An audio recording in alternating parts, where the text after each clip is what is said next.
Hello guys, welcome back to software architecture in design course. आगे move करने से पहले let's have a recap. Last lecture में जो हमारा था उसमें हम लोगों ने सॉफ्टवेयर डिज़ाइन पैटर्न्स की हिस्ट्री के बारे में देखा। पैटर्न क्या होता है इसके बारे में देखा। कौन से लोग हैं जिन्होंने पैटर्न से सॉफ्टवेयर पैटर्न की तरफ आए, और उसके बाद गैंग ऑफ 4 का इंट्रोडक्शन किया। डेफिनेटली ये वो लोग हैं जिनका पीछे काम है, तो डेफिनेटली इनके बारे में आइडिया होना चाहिए। उसके बाद फिर हम लोगों ने देखा कि गैंग ऑफ 4 ने क्लासीफाई किया है पैटर्न्स को इनटू 3 पार्ट्स। जो पहली क्लासिफिकेशन का जो पार्ट है वो ये है कि क्रिएशन पैटर्न्स कौन से हैं, और दूसरे नंबर पर structural pattern, and third number is behavioural pattern. Creation pattern का मकसद ये है कि ऑब्जेक्ट कैसे क्रिएट होगा और इसकी क्रिएशन को इनकैप्सुलेट किया जाएगा क्लाइंट से। जो स्ट्रक्चरल पैटर्न है वो इंटरफेसेस और इम्प्लीमेंटेशन जो है क्लासेस की उनको आपस में डिकपल करेगा, और जो बिहेवियरल पैटर्न है, जितने भी पैटर्न्स हैं वो डायनामिक इंटरेक्शन को देखेंगे जितने भी ऑब्जेक्ट्स क्रिएट होंगे। तो आज से ऑनवर्ड, आज के इस लेक्चर में जैसे मैंने कहा था कि हम लोग इस हर कैटेगरी में से 3 पैटर्न हम डिस्कस करेंगे। तो आज हम शुरू करेंगे क्रिएशन पैटर्न की जो कैटेगरी है उसको, और उसमें से आज हम जो पहला पैटर्न है, मतलब हमारे सीक्वेंस में पहला पैटर्न जो है वो सिंगलटन डिज़ाइन पैटर्न है। और मैंने आपको लास्ट लेक्चर में बताया था कि इस पूरी कैटेगरी में से 23-24 पैटर्न में सबसे ईजीएस्ट पैटर्न यही है। मतलब इसमें आपको सिंगल क्लास नज़र आएगी, सिंगल क्लास की इम्प्लीमेंटेशन है, बस ख़त्म। तो इसलिए मैंने सोचा कि बेहतर है, मतलब आज तो नहीं सोचा, आज से पहले जितनी बार ये कोर्स पढ़ा चुका हूँ, सिंगलटन से स्टार्ट करवा दो ताकि बच्चे थोड़ा सा अंडरस्टैंड कर लें इन पैटर्न्स को। तो क्रिएशन पैटर्न्स क्या हैं ये पहले हम डिस्कस कर चुके हैं, और इस क्लासिफिकेशन में बता चुका क्रिएशन पैटर्न्स क्या होते हैं, स्ट्रक्चरल पैटर्न्स क्या होते हैं, बिहेवियरल पैटर्न्स क्या होते हैं, ये हम पहले डिस्कस कर चुके हैं। तो आज हमने क्या करना है, क्रिएशन पैटर्न्स में जो सिंगलटन डिज़ाइन पैटर्न है इसको हम देखेंगे। आई होप कि इस लेक्चर के आखिर में आप सिंगलटन पैटर्न को कम्प्लीटली अंडरस्टैंड कर चुके होंगे। अच्छा जी, जो क्रिएशन डिज़ाइन पैटर्न्स हैं ये क्या करते हैं, एक बड़ा, जितनी भी ऑब्जेक्ट ओरिएंटेड एप्लीकेशन है उनमें आपको एक बड़ी इंपॉर्टेंट चीज़ नज़र आती है, वो क्या है कि क्रिएशन ऑफ ऑब्जेक्ट्स। ये हमें फैसिलिटेट करता है या हमें गाइड करता है या सपोर्ट करता है, ये जो क्रिएशन डिज़ाइन पैटर्न्स की जो क्लासिफिकेशन है, कि किस तरह से ऑब्जेक्ट का क्रिएशन का प्रोसेस जो है, जो मैकेनिज़्म है वो किया जाए, और वो यूनिफॉर्म क्रिएशन होगी, सिंपल होगी एंड कंट्रोल्ड होगा। यानी कि जो मैकेनिज़्म होगा ऑब्जेक्ट क्रिएशन का वो यूनिफॉर्म, सिंपल एंड कंट्रोल्ड होगा। और जैसे मैं आपको पहले भी बता चुका हूँ एक्सक्यूज़ मी, जैसे पहले भी हम डिस्कस कर चुके हैं कि इम्पोर्टेंट बात ये कि इनकैप्सुलेशन का जो डिटेल है, सॉरी जो ऑब्जेक्ट क्रिएशन की डिटेल है वो हमसे इनकैप्सुलेट होगी, हमसे मतलब क्लाइंट से। Allow the encapsulation of detail about what classes are initiated and how these instances are created. Initiate कैसे किया गया, create कैसे किया गया, हमसे छुपाया गया है क्लाइंट से। और ये इनकरेज करता है कि इंटरफेसेस को यूज़ किया जाए ताकि कपलिंग को रिड्यूस किया जा सके। तो ये ठीक है, लेकिन हमारा जो फोकस है इस डिकपलिंग को यहाँ पे देखना ज़्यादा इंपॉर्टेंट नहीं है, ऑब्जेक्ट की क्रिएशन को देखना ज़्यादा इंपॉर्टेंट है, क्योंकि हम क्रिएशन पैटर्न्स की तरफ बात कर रहे हैं। तो शुरू करते हैं जी। हमारा पहला पैटर्न, हर पैटर्न में मैंने बताया था पैटर्न का नेम होगा, उसकी जो हमने बाकी सब चीज़ें पढ़नी है। तो हम इसको सीक्वेंस फॉलो करेंगे। एक पैटर्न की डेफिनेशन देखेंगे, उससे क्लास डायग्राम देखेंगे, उसकी फिर हम किसी रियल वर्ल्ड पे एप्लीकेशन देखेंगे, मतलब कोड करके देखेंगे, इसको इम्प्लीमेंट करके देखेंगे। फिर हम लोग हर पैटर्न के आखिर में इसके बताएंगे जी एप्लीकेशन डोमेन, कि ये पैटर्न कहाँ पे एप्लीकेबल है और इनके कॉन्सिक्वेंसेस क्या हैं, मतलब उनके प्रोज कौन से एक सब चीज़ें हैं वो हमारे पास है। तो ये इस सीक्वेंस के साथ हम हर पैटर्न को स्टडी करेंगे। तो उस एक कैटेगरी के पर्सपेक्टिव से आज हम बात करेंगे सिंगलटन डिज़ाइन पैटर्न की। अच्छा जी, सिंगलटन डिज़ाइन पैटर्न का इस्तेमाल कहाँ पे आता है, इसका कुछ सिनेरियो समझें। देखिए, रियल वर्ल्ड में हमें कुछ ऐसी एप्लीकेशन है, हम चाहते हैं उसका सिर्फ सिंगल इंस्टेंस क्रिएट किया जा सके। जैसे ही हम उसका सेकंड इंस्टेंस क्रिएट करेंगे तो हम कहते हैं कि नहीं, आपको ये अलाउ नहीं है, हम ऑलरेडी ये इंस्टेंस क्रिएट कर चुके हैं। एग्जांपल है, नेशनल टेक्सास यूनिवर्सिटी अगर हमसे सॉफ्टवेयर डेवलप करवाती हैं और वो कहती है कि यहाँ पे सिंगल वाइस, जैसे यूनिवर्सिटी में होता है कि वाइस चांसलर एक ही होता है, अगर गवर्नमेंट ऑफ पाकिस्तान हमसे एक सॉफ्टवेयर डेवलप करवाना चाहती है, उसमें हमें एक इंस्टेंस चाहिए होगा, एक ऑब्जेक्ट चाहिए होगा, prime minister of Pakistan and president of Pakistan, तो ये दोनों के दोनों सिंगल होते हैं। एक ही किसी मुल्क का एक ही प्रेसिडेंट होता है, एक ही प्राइम मिनिस्टर होता है। इसी तरह से जैसे ही हम मूव करते हैं डेटाबेस कनेक्शन में, हम चाहते हैं सिंगल कनेक्शन ही क्रिएट हो। तो इन सब एप्लीकेशन में आपको नज़र आ रहा है कि हम एक ऐसी एप्लीकेशन, वो तमाम एप्लीकेशन जिसमें सिर्फ सिंगल उनके one and only one instance he create हो सके, हम वहाँ पे सिंगलटन डिज़ाइन पैटर्न को यूज़ करते हैं। क्यों सिंगल ही क्यों? एक तो बिजनेस रूल है, डिमांड है, दूसरा हो सकता है कि रिसोर्सेज कम है, रेयर हैं, और हम रिस्ट्रिक्ट करना चाहते हैं कि एक वक्त में एक ही जो थ्रेड है उसको एक्सेस कर सके। तो आई होप कि ये अब आपको अंडरस्टैंडिंग होगी कि हम सिंगलटन पैटर्न को क्यों यूज़ करते हैं। अच्छा, अब सिंगलटन पैटर्न की एप्लीकेशन की बात करते हैं। अब हमारे पास दो अप्रोचेज हैं। फर्स्ट अप्रोच क्या है कि हम ग्लोबल वेरिएबल डिफाइन कर लें। Very good.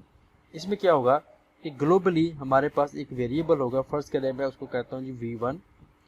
अब हम चाहते हैं कि इसका सिंगल इंस्टेंस क्रिएट हो और जितने भी क्लाइंट्स हैं वो सारे के सारे क्लाइंट्स जो हैं इसको एक्सेस करें, एक क्रिएट कर लें बाकी एक्सेस कर लें। अच्छा, अब ये जो प्रोसेस है इस क्रिएशन का, इस एक्सेस का, ठीक है, अच्छा है, लेकिन इस अप्रोच में प्रॉब्लम क्या है? इस अप्रोच में प्रॉब्लम ये है कि एक हम यहाँ पे रिस्पॉन्सिबिलिटी चाहिए। रिस्पॉन्सिबिलिटी में क्या होगा कि फ़र्ज़ करें ये क्लाइंट हमारे पास 1 था, ये हमारे पास क्लाइंट 2 था और ये हमारे पास क्लाइंट 3 था। तो एक वक्त में तीनों ने एक्सेस किया, एक मॉडिफाई कर रहा है, दूसरा एक्सेस कर रहा है। तो इस तरह से ये सिंक्रोनाइजेशन के प्रॉब्लम भी आते हैं, और एक बंदे इसको मॉडिफाई कर लिया, दूसरा इसको चेंज कर सकता है। तो इस अप्रोच में हमें ये प्रॉब्लम नज़र आती है कि ऑब्जेक्ट क्रिएशन जो है वो हमारी डिज़ायरेबल जो है वो चीज़ नहीं बन रही। रिस्पॉन्सिबिलिटी इसमें ज़्यादा नज़र आ रही है क्रिएशन के इंस्टेंसेस की, बाकी नहीं।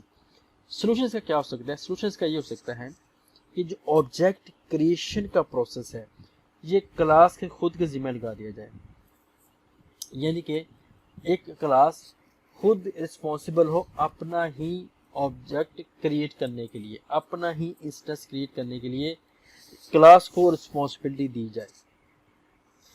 क्लाइंट को इससे फ्री किया जाए कि ये ऑब्जेक्ट की क्रिएशन कैसे हो रही है। अच्छा, अब ये काम करने के लिए हमारे पास जो इसकी डेफिनेशन क्या है, वो डेफिनेशन ये है कि singleton design pattern ensures that there is only one instance of a class. अच्छा, अब हमें यहाँ पे दो चीज़ें अचीव करनी है। पहली चीज़ हमें ये अचीव करनी है कि सिर्फ सिंगल इंस्टेंस ही क्रिएट किया जा सके, और दूसरी चीज़ हमें अचीव करनी वो ये है कि ये जो हम इंस्टेंस क्रिएट करेंगे इस इंस्टेंस को ग्लोबल एक्सेस भी देनी है। तो ये दोनों के दोनों पैरामीटर के यहाँ पे फुलफिल होना ज़रूरी है, सिंगल इंस्टेंस की क्रिएशन भी और ग्लोबल पॉइंट की एक्सेस भी। तो ये जो दोनों चीज़ें हम लेके चलेंगे, इन दोनों के पर्सपेक्टिव से हमने यहाँ पे सोचना है। तो जैसे मैंने कहा था कि हम हर पैटर्न की क्लास डायग्राम भी देखेंगे। तो यहाँ पे होगा क्या, यहाँ पे आपको स्टैटिक टाइप का, और इसकी डेटा टाइप वही होगी जो क्लास की टाइप है, यानी कि इसकी जो होगी डेटा टाइप वो सिंगलटन ही होगी। तो स्टैटिक होना लाजमी है। अच्छा, अब नेक्स्ट क्या है, ये क्लास खुद को कॉल करेगी, खुद को कॉल, सेल्फ कॉल इसे कहते हैं। ये क्लास खुद को इसलिए कॉल करेगी कि इसने अपना ही ऑब्जेक्ट क्रिएट करना है। अच्छा, अब यहाँ पे कुछ चीज़ें हमें अंडरस्टैंड करनी है। जो पहली चीज़ आपको अंडरस्टैंड ये करनी है कि ये क्लास के जो इंस्टेंस है ये स्टैटिक क्यों होना चाहिए और इसको सिंगलटन क्यों होना चाहिए। सिंगलटन इसको इसलिए होना चाहिए कि ये क्लास खुद को क्रिएट कर रही है, तो क्रिएशन के बाद वो क्लास का खुद का ऑब्जेक्ट क्रिएट होगा, इसको सिंगलटन ही होना चाहिए था। अब नेक्स्ट क्वेश्चन कि स्टैटिक क्यों है। तो अगर आप लोगों ने ऑब्जेक्ट ओरिएंटेड प्रोग्रामिंग को डिटेल से पढ़ा था तो आपको आइडिया ये होना चाहिए कि फ़र्ज़ करें हमारे पास सिस्टम की जो रैम है, रैम के ऊपर आपको जब आप ऑब्जेक्ट क्रिएट करते हैं, फ़र्ज़ करें आपने पहला ऑब्जेक्ट क्रिएट किया S1 से नाम से, तो फर्ज करें S1 यहाँ पे क्रिएट हुआ, S2 यहाँ पे क्रिएट हुआ, S3 यहाँ पे क्रिएट हुआ, S4 यहाँ पे क्रिएट हुआ। अच्छा, मसला इसमें क्या आ रहा है? मसला इसमें ये आ रहा है कि सेम इंस्टेंस है स्टूडेंट का, लेकिन ये सारे के सारे आपस में अलग दुनिया में रह रहे हैं, मतलब इनमें शेयरिंग का रूल नहीं है, नथिंग टू शेयर, ये अपनी अपनी दुनिया में रह रहे हैं। अब इसका मतलब है जैसे ही एक ऑब्जेक्ट क्रिएट होगा, S1 ऑब्जेक्ट क्रिएट हुआ, तो S2 को नहीं पता मेरा मुझसे मिलता जुलता एक ऑब्जेक्ट S1 भी है, ठीक है। तो इस तरह से इनको आपस में एक दूसरे के बारे में नहीं पता, तो फिर क्या करें? कोई ना कोई ऐसा मैकेनिज्म हो जिसकी वजह से इनको पता लग जाए कि मेमोरी में किस तरह को शेयर्ड प्रिंसिपल अप्लाई किया जा सके, कि इनमें बीच में शेयरिंग हो जाए, ये एक दूसरे के बारे में जान सकें। तो फिर हम यूज़ करते हैं स्टैटिक। तो यहाँ पे इसलिए हमने इसको स्टैटिक किया है ताकि मेमोरी में जैसे इसका ऑब्जेक्ट क्रिएट हो तो वो शेयरेबल हो बाकी लोगों को, बाकी ऑब्जेक्ट को। जैसे दूसरा ऑब्जेक्ट क्रिएट होगा तो पहले ऑब्जेक्ट की इन्फॉर्मेशन उसके पास हो। अच्छा, अब क्वेश्चन है कि इसको हमने स्टैटिक क्यों किया है? ये तो होगा जी इंस्टेंस के हवाले से। इसको हमने इसलिए स्टैटिक किया है कि स्टैटिक एट्रीब्यूट को एक्सेस करने के लिए स्टैटिक मेथड्स ही चाहिए। अच्छा, तीसरे नंबर पर मैं अब कोशिश करता हूँ साथ साथ आपको से लेके साथ चलता हूँ। अब कोड के इम्प्लीमेंटेशन में चलते हैं। तो मैं जनाब मूव करता हूँ विजुअल स्टूडियो की तरफ। यहाँ पे मैंने अभी एक विजुअल स्टूडियो के लेते हुए इसमें ये काम किया था कि एक प्रोजेक्ट क्रिएट किया है, तो उसका नेम तो शायद आपके लिए इंपॉर्टेंट नहीं है। तो आपने क्या करना है जी, मूव करें, इस पर राइट क्लिक करें। राइट क्लिक करने के बाद हम चलते हैं, एक नई क्लास क्रिएट करते हैं और उस क्लास का नाम हमने यहाँ पे लिखना है जी singleton. It's up to you, मैं बस आसानी के लिए इसका नाम सिंगलटन लिख रहा हूँ। आप इसे स्टूडेंट करते हैं, प्रेसिडेंट करते हैं, प्राइम मिनिस्टर करते हैं, वाइस चांसलर करते हैं, इट्स अप टू यू। मुझे इसमें या किसी को इसमें कोई इशू नहीं है। तो सिंगलटन इंस्टेंस हमारे पास यहाँ पे क्रिएट हुआ। अब नेक्स्ट हमने क्या करना है? अब नेक्स्ट पे हमारे पास सबसे पहले होना चाहिए जी प्राइवेट, और इसकी प्राइवेट स्टैटिक सिंगलटन, ये इसकी टाइप होगी। इसका मैं नाम रख देता हूँ जी instance. It's up to you, आप इसका नाम इंस्टेंस ना रखें, कुछ और रख दें। अच्छा, दूसरे नंबर पे क्या बात करनी है? हमने कहा जी क्लास के ऑब्जेक्ट की क्रिएशन की रिस्पॉन्सिबिलिटी किसके पास है? क्लास के खुद के पास है। तो अगर हम क्लास को कर देंगे पब्लिक, जैसे हम यहाँ पे अक्सर करते हैं कंस्ट्रक्टर को, हम कंस्ट्रक्टर को पब्लिक करते हैं, लेकिन जैसे इसको पब्लिक करेंगे तो जो मर्जी इसको एक्सेस कर लेगा, जो मर्जी से क्रिएट कर लेगा, जो मर्जी क्लाइंट इसको लिख लेगा। अब क्वेश्चन है कि क्लाइंट को कैसे रोका जाए कि भाई तुम ये काम ना करो, ये ऑब्जेक्ट क्रिएशन का काम तुम्हारा नहीं है, क्लास का खुद का है। तो कौन सा ऐसा तरीका है जिसके थ्रू हम दुनिया को रोकें कि भाई आप इस क्लास का ऑब्जेक्ट क्रिएट नहीं कर सकते? तो उसके लिए क्या करना पड़ेगा? उसके लिए आप शायद जिंदगी में पहली बार देखेंगे कि कंस्ट्रक्टर प्राइवेट होगा। ले जी, अब हम इस कंस्ट्रक्टर को कर देंगे प्राइवेट। अब दुनिया में कोई भी बंदा इसको एक्सेस नहीं कर सकेगा। एग्जाम्पल मैं यहाँ पे लिखने की कोशिश करता हूँ singleton, S is equal to new singleton. जैसे ही मैं काम करूंगा तो देखिए क्या होगा जी, is inaccessible due to its protection level. तो ये चीज़ हमने अचीव कर ली है ये। अच्छा, अब दूसरा काम ख़राब हो गया। अब काम ये ख़राब हुआ कि भाई अगर तो आप लोगों ने इसको प्राइवेट ही करना था तो इसका ऑब्जेक्ट कैसे क्रिएट होगा? जब एक कंस्ट्रक्टर ही प्राइवेट हो गया तो कंस्ट्रक्टर तो कॉल हो नहीं सकता, तो इसका ऑब्जेक्ट कैसे क्रिएट होगा? तो इसका रूल ऑफ थंब ये है कि हम यहाँ पे एक मेथड लिखेंगे जो रिस्पॉन्सिबल होगा इस क्लास के ऑब्जेक्ट को क्रिएट करने के लिए। तो मैं उसका नाम रखता हूँ जी पब्लिक स्टैटिक टाइप इसकी सिंगलटन ही होगी, क्योंकि सिंगलटन टाइप का ऑब्जेक्ट क्रिएट करेगा। इसका मैं नाम रखता हूँ जी क्रिएट सिंगलटन या क्रिएट इंस्टेंस। ये इंस्टेंस क्रिएट करेगा और हमें इस पर, अच्छा बिल्कुल सिंपल सा आइडिया है। आइडिया ये है कि अगर तो अभी तक कोई इंस्टेंस क्रिएट नहीं हुआ तो इंस्टेंस क्रिएट कर दो और बना ना करो। तो रूल ऑफ थंब क्या है कि अगर तो वो जो इंस्टेंस है इक्वल नल, मतलब कि अगर तो इंस्टेंस क्रिएट नहीं हुआ तो आप क्या करें, instance is equal to new instance, एक नया इंस्टेंस क्रिएट कर दें और आप सिंपली रिटर्न कर दें इस इंस्टेंस को। अच्छा, अब मे बी आप थोड़ा सा इसमें प्रॉब्लम करेंगे, मतलब आपको समझ ज़्यादा आएगी ब्रेसेस के साथ, उसमें साथ ब्रेसेस लगा देता हूँ ये जो, वरना इसके बगैर भी कहानी मरी चल सकती है। ठीक है जी, आई होप कि अब कुछ चीज़ क्लियर हो चुकी होंगी कि अगर तो इंस्टेंस क्रिएट नहीं हुआ तो इंस्टेंस क्रिएट कर दो, वरना ना करो। अच्छा, अब इसको टेस्ट करने की कोशिश करते हैं। तो अब चूंकि ये सिंगलटन की क्लास का मेथड, ये जो मेथड है ये सिंगलटन क्लास को स्टैटिक है, तो स्टैटिक का मेथड जो होता है उसका ताल्लुक किसी क्लास के ऑब्जेक्ट के साथ नहीं होता, क्लास के खुद के साथ होता है। लिहाजा अब हम यहाँ पे न्यू कीवर्ड के साथ काम नहीं चला सकते।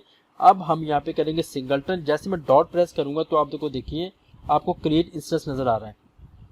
ठीक है, मैं ऐसे कहूँगा इंस्टेंस को क्रिएट कर दो। अब मैं इसको रन करता हूँ, आप रन करने के बाद देखिए आपको कुछ भी नजर नहीं आएगा, नथिंग विल बी देयर। ये लगी, क्यों? क्योंकि हमने ऐसा कोई मैकेनिज्म लिखा ही नहीं है कि जब ऑब्जेक्ट क्रिएट हो जाए फिर क्या करें। तो हम यहाँ पे क्या करते हैं, इसके जाते हैं कंस्ट्रक्टर में, और कंस्ट्रक्टर में जाने के बाद मैं सिंपली सिर्फ ये देखने के लिए कि ऑब्जेक्ट क्रिएट हुआ कि नहीं, एक लाइन लिखता हूँ, इंस्टेंस क्रिएटेड सक्सेसफुली। नहीं जी, ये हम लिखते हैं कि जैसे ही इंस्टेंस क्रिएट हो गया तो आप बता दीजिएगा इंस्टेंस क्रिएट हो गया है। अच्छा, अब यहाँ पे क्या होगा, अगर तो इंस्टेंस क्रिएट हो गया तो हमें पता लगेगा, लेकिन अगर ना हुआ तो फिर क्या होगा। उस मामले में फिर हमने क्या करना है, एस में जाएंगे। ब्रेसेस आपने लगा रहा हूँ, ब्रेसेस की ज़रूरत नहीं है, इसलिए मैं आपको बात बता रहा हूँ यहाँ पे, क्योंकि सिंगल लाइन है। तो कंसोल डॉट राइट लाइन पे जाके आप सिंपली क्या मेंशन करेंगे कि मोर देन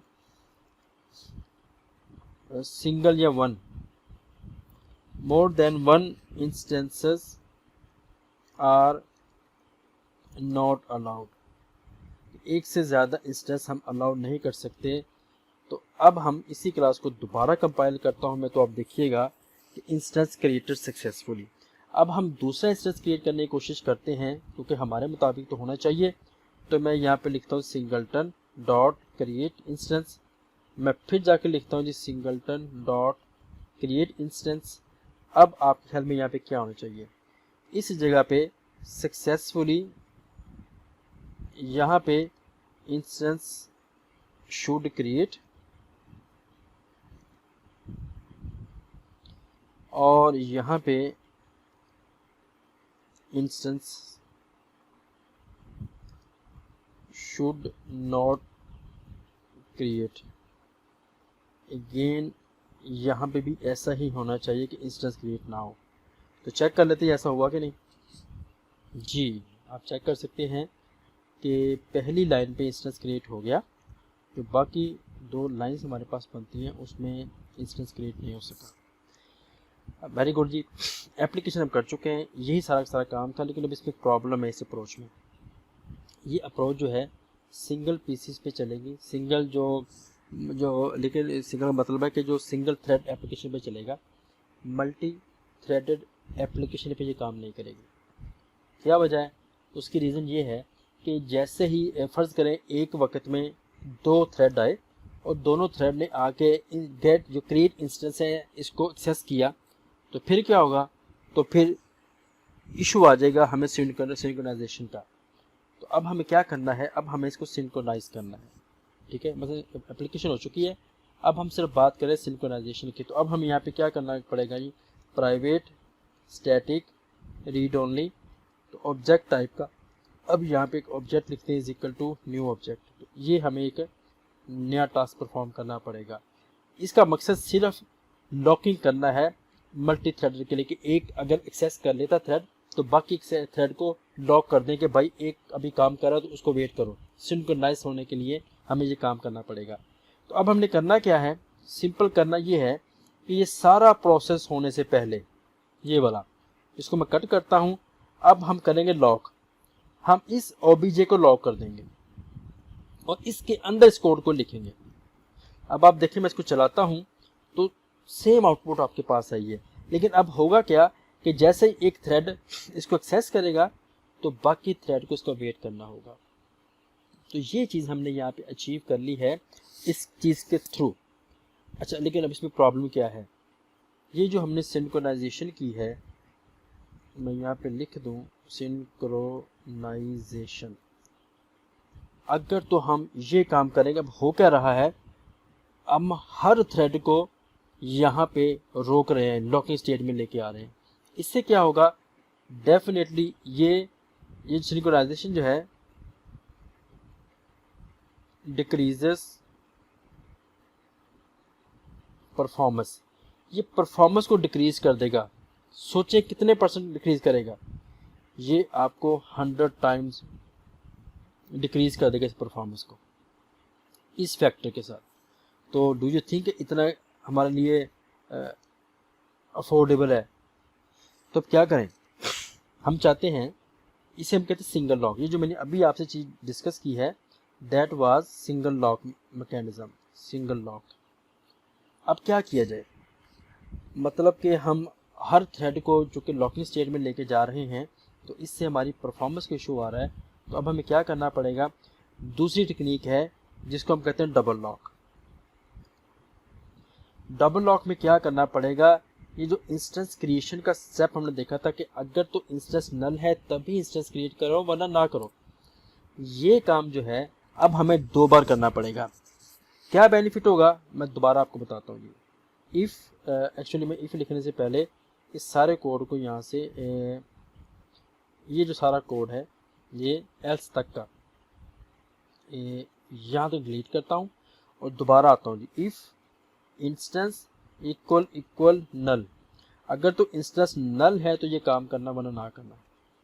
नहीं, अब वो मैंने सारा कोड इसमें कॉपी पेस्ट कर दिया। ये काम करने से हमें क्या बेनिफिट मिला, अब आप गौर कीजिएगा। बजाय कि हम हर थ्रेड को लें उसको लॉक स्टेट में डाल दें, हम सबसे पहले चेक करते हैं कि भाई इंस्टेंस नल है कि नहीं। अगर इंस्टेंस नल है तब ही हम थ्रेड को लॉक करेंगे, वरना हम कहेंगे भाई आगे जाने की ज़रूरत ही नहीं है, कोई लॉकिंग नहीं चाहिए, ऑलरेडी इंस्टेंस क्रिएट हो चुका है। तो मल्टी थ्रेडर में हमें ये ज़रूरत पड़ेगी, मल्टी थ्रेडर में क्या होगा, इंस्टेंस क्रिएशन नल होने के बाद ही जाके लॉक करेंगे, वैसे लॉक नहीं करेंगे। तो इस प्रॉब्लम के सोल्यूशन ने हमें ले गया डायरेक्ट इस चीज़ की तरफ। अच्छा, अब आपके ख्याल में अब क्या आउटपुट होनी चाहिए इस चीज़ की, इस कोड की? अच्छा, अब होगा क्या, जैसे ही पहला इंस्टेंस क्रिएट हो जाएगा, ये आपको लॉकिंग स्टेट में जाने ही नहीं देगा। मतलब सिंगल टाइम ये चीज़ तो क्रिएट हो जाएगी और उसके बाद एस वाला पार्ट कभी भी नहीं आएगा। क्यों? क्योंकि ऑलरेडी इंस्टेंस क्रिएट हो चुका है, तो उसके बाद आगे मूव ही नहीं करेगा। ठीक है जी, चूँकि मेरे पास इस हिसाब से मैं मल्टी थ्रेडेड पे काम नहीं कर रहा। अब मैं इसको दोबारा एग्जीक्यूट करता हूँ कि वहाँ पे क्या हुआ। नहीं जी, अब आप देख ले, सिंगल इंस्टेंस क्रिएट हुआ। जैसे इंस्टेंस क्रिएट हो चुका है, मेमोरी में शेयर हो चुका है, तो अब हमें आगे जाने की ज़रूरत ही नहीं पड़ेगी। तो ये बेनिफिट मिला कि अगर हम सिंगल लॉक में जाएंगे, जो परफॉर्मेंस की इशू हैं, उस परफॉर्मेंस से इशू से बचने के लिए हमें इसको डबल लॉक के मैकेनिज्म से गुजारना होगा। तो अब आप देख सकते हैं कि ये बिल्कुल सिंगुलर टाइप का, मतलब सिंपलर टाइप का, ये सिंपल मैथ्स में तो बहुत ही सिंपलर ये एक पैटर्न है जिसमें एक सिंगल क्लास इन्वॉल्व है। इसके बाद आपको कोई ऐसा पैटर्न नज़र नहीं आएगा जिसमें सिंगल क्लास इन्वॉल्व है जी। तो अभी तक कोई अंडरस्टैंडिंग, कोई प्रॉब्लम इशू, मैं इसको दोबारा रिवाइज कर देता हूँ। पहला पैटर्न है, तो आपको करना क्या है, क्लास लिखनी है, उसका नाम आप कुछ भी कर दें। होना क्या चाहिए, जो भी क्लास का नेम है वो उसकी डेटा टाइप भी यही होनी चाहिए उस ऑब्जेक्ट की। हमने क्या, और वो होना चाहिए स्टैटिक। स्टैटिक क्यों होना चाहिए, ताकि मेमोरी में वो शेड हो सके। अच्छा, दूसरे नंबर पे हमें कंस्ट्रक्टर चाहिए। ये कंस्ट्रक्टर लाजमी तौर पर प्राइवेट होना चाहिए। प्राइवेट क्यों होना चाहिए, ताकि बाहर से कोई क्लाइंट इसको एक्सेस ना कर सके। अब क्वेश्चन है, अगर ये प्राइवेट हो गया तो इसको एक्सेस कैसे करें, तो ये ऑब्जेक्ट क्रिएट कैसे करें, क्योंकि हमने तो सिंगल इसको कर दिया। तो चूंकि क्लास खुद रिस्पॉन्सिबल है ऑब्जेक्ट क्रिएट करने के लिए, तो हमने यहाँ पे एक मेथड लिखा क्रिएट इंस्टेंस के नाम से। एक्चुअली ये मैंने जो स्मॉलर सी के साथ चला हूँ, इसका मकसद ये था कि जो जावा के डेवलपर हैं, C++ के डेवलपर हैं, वो इसके चलते हैं। लेकिन जो C# के डेवलपर हैं, अगर आप उनके हवाले से चलेंगे तो आप देखिएगा वहाँ पे आपको कैपिटल C के साथ मेथड्स के नेम और जितने जो क्लासेस के नेम हैं, इंटरफेसेस के नेम है, ये हमेशा कैपिटल रखते हैं, यानी कि पास्कल केस फॉलो करते हैं। I hope you got the point. इसमें सिंपली पहले स्टेप में क्या किया, अगर तो इंस्टेंस नल है तो इंस्टेंस क्रिएट कर दो, वरना कहो जी कि एक से ज़्यादा इंस्टेंस क्रिएट नहीं हो सकते। फिर हमने एक लॉकिंग करने के लिए ऑब्जेक्ट लिया, ताकि हर ऑब्जेक्ट जैसे कि थ्रेड के तौर पर इसमें आए, तो हमने इसको लॉक किया। लॉक करने के बाद हमने एक थ्रेड को अलाउ कर दिया कि वो इंस्टेंस क्रिएट कर ले, ठीक है, और दूसरे बाकी सबको लॉक करना शुरू कर दिया। अच्छा, इसमें क्या हुआ, इसमें ये हुआ कि परफॉर्मेंस का प्रॉब्लम आ गया, परफॉर्मेंस डिक्रीजेज हो गई। तो फिर हमने नेक्स्ट क्या किया, फिर हमने नेक्स्ट ये किया कि हमने डबल लॉक मैकेनिज्म से चले गए। उसमें क्या है कि भाई सबसे पहले इंस्टेंस को नल चेक करो, नल है तो फिर ही लॉकिंग मैकेनिज्म से गुजरो, वरना ना गुजरो। तो ये जो हमें आपको नज़र आ रहा है, इसको हम कहते हैं जी सिंगलटन डिज़ाइन पैटर्न। तो अब आप देखें, ये जो चीज़ आपको नज़र आ रही है, इसका मतलब क्या है, ये सेल्फ कॉल है, सेल्फ क्रिएशन है। अब गेट इंस्टेंस क्या था, हमने यहाँ पे जो ऑब्जेक्ट क्रिएशन का प्रोसेस था वो इस मेथड के पास था, ना कि किसी और कंस्ट्रक्टर के पास, क्योंकि कंस्ट्रक्टर उसका प्राइवेट है, हुआ तो कंस्ट्रक्टर के थ्रू ही है। लेकिन इस इंस्टेंस ने इस मेथड ने इंस्टेंस क्रिएट किया, डायरेक्ट इंस्टेंस क्रिएट नहीं हुआ। तो ये इसकी कोडिंग एग्जांपल है, ये मैं आपसे सब कुछ शेयर कर चुका हूँ। अब हम सिंगल मल्टी थ्रेड एप्लीकेशन सब आपसे डिस्कस कर चुका हूँ मैं, double check, single check. Okay जी, एप्लीकेबिलिटी। किन जगह पे सिंगलटन डिज़ाइन पैटर्न को यूज़ करना चाहिए, तो ऐसी जगह जहाँ पे आपको एग्जैक्टली सिंगल इंस्टेंस ही चाहिए और आपने इसको ग्लोबल एक्सेस भी देनी है, तो ऐसी एप्लीकेशंस के लिए आपको सिंगलटन डिज़ाइन पैटर्न ही यूज़ करना चाहिए। अच्छा, वैसे सोच के बताइए, विंडोज़ ऑपरेटिंग सिस्टम में कौन कौन सी ऐसी एप्लीकेशंस हैं जिसका सिर्फ सिंगल इंस्टेंस ही क्रिएट हो सकता है। एग्जांपल है, अगर मैं MS वर्ड को ओपन करूं, उसके बाद मैं दोबारा MS वर्ड को ओपन करूं, तो क्या उसके मल्टीपल इंस्टेंस क्रिएट हो सकते हैं? डेफिनेटली हो सकते हैं। इस तरह पेंट की एप्लीकेशन है, क्या उसका सिर्फ सिंगल इंस्टेंस क्रिएट होता है? नहीं, जितनी मर्जी इंस्टेंस क्रिएट कर लें। क्या VLC प्लेयर है, क्या इसका एक से ज़्यादा इंस्टेंस क्रिएट हो सकते हैं? बिल्कुल हो सकते हैं। ये जो हमारे पास आती है रिसाइकल बिन, क्या इसके मल्टीपल इंस्टेंस क्रिएट हो सकते हैं? जरा गौर कीजिएगा, चेक कीजिएगा कि क्या इसके एक से ज़्यादा इंस्टेंस क्रिएट हो सकते हैं कि नहीं। अगर नहीं हो सकते तो डेफिनेटली यहाँ पे सिंगलटन डिज़ाइन पैटर्न अप्लाई हुआ है। और इसके अलावा आपने कम से कम 3, चलें 2 कर लें, कम से कम 2 एप्लीकेशन विंडोज़ ऑपरेटिंग सिस्टम में सोचनी है जिसका सिर्फ सिंगल इंस्टेंस ही क्रिएट किया जा सकता है। और आपने मुझे कमेंट में या यहाँ पे जो हमारी जो ड्राइव, जो हमारे पास गूगल का ग्रुप है, जो गूगल क्लासरूम है वहाँ पे, या फिर जो हमारे जो व्हाट्सएप का ग्रुप है, किसी भी जगह आपने मुझे वो कम से कम 2 एप्लीकेशन ऐसी बतानी है, रियल में से बता दें, विंडोज़ ऑपरेटिंग सिस्टम में से बता दें कि जहाँ पे सिर्फ सिंगल इंस्टेंस ही क्रिएट किया जा सकता है। तो दूसरे नंबर पर अगर हम चाहते हैं कि एक सोल इंस्टेंस हो और सब क्लासेस के थ्रू वो एक्सटेंडेबल हो, तो ये थोड़ा सा इन 2 जगह पे हम सिर्फ इसको यूज़ कर सकते हैं। तो ये था जी हमारा आज का लेक्चर। इस लेक्चर में हम लोगों ने क्रिएशनल डिज़ाइन पैटर्न्स का काम शुरू किया। हमने बताया क्रिएशनल डिज़ाइन पैटर्न क्या कहते हैं, कि ऑब्जेक्ट की क्रिएशन। अब आप देखें यहाँ पे ऑब्जेक्ट क्रिएट कैसे हुआ है ये, और इसकी क्रिएशन का प्रोसेस को इनकैप्सुलेट किया गया। क्लाइंट को नहीं पता चला, उसने सिर्फ ये लिखा सिंगलटन डॉट क्रिएट इंस्टेंस। अब इंस्टेंस कैसे क्रिएट हुआ क्लाइंट को नहीं पता। तो that's the power of creation pattern. और उसमें हमने पहला पैटर्न देखा singleton design pattern. Singleton design pattern हमसे 2 चीज़ें डिमांड करता है, कि सिंगल इंस्टेंस से क्रिएट हो सके और उसकी क्रिएशन के ऊपर ग्लोबल एक्सेस प्रोवाइड की जा सके। तो ये काम हमने किया, और फिर डेफिनेटली हमने इसकी क्लास डायग्राम देखी, फिर हमने इसको कोड करके देखा, फिर हमने इसको मल्टी थ्रेडर में कोड करके देखा, सिंगल लॉक को देखा, डबल लॉक को देखा। I hope things will be clear now. अगर फिर भी कोई आपके पास इशू है, अभी आपको अंडरस्टैंडिंग में इशू है, you are welcome to ask. लेकिन खाली मेरे पढ़ा देने से या आपके सिर्फ इस वीडियो को देख लेने से चीज़ें समझ में नहीं आएंगी उस वक्त तक, जब तक कि आप इसको खुद कोड नहीं करके देखेंगे। तो please get your hand dirty with coding. तो कोड करके बार बार कोड करें, बार बार कोड करें। मैं ये नहीं करें, याद करें, प्लीज़ कोड करें।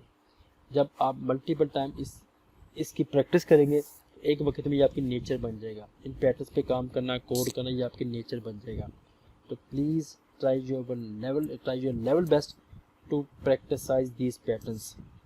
विदाउट प्रैक्टिस आप बिल्कुल भी नहीं कह सकते कि आपको इसकी अंडरस्टैंडिंग हो सकती है, आपको इन पे कभी भी ग्रिप नहीं होगी।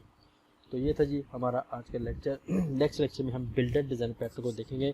अगर आप में से उस वीडियो से पहले बिल्डर के बारे में पढ़ना चाहते हैं, यू आर वेलकम, आपको पढ़ना चाहिए, ताकि जब आप इंटरनेट पे या विकीपीडिया पे जब बिल्डर डिज़ाइन पैटर्न को पढ़ेंगे किसी भी जगह पे, उसके बाद जब मेरा लेक्चर सुनेंगे तो चीज़ें फर्दर क्लियर हो जाएंगी। तो अपना बहुत सा ख्याल रखिएगा। अनटिल नेक्स्ट लेक्चर, अल्लाह हाफिज़।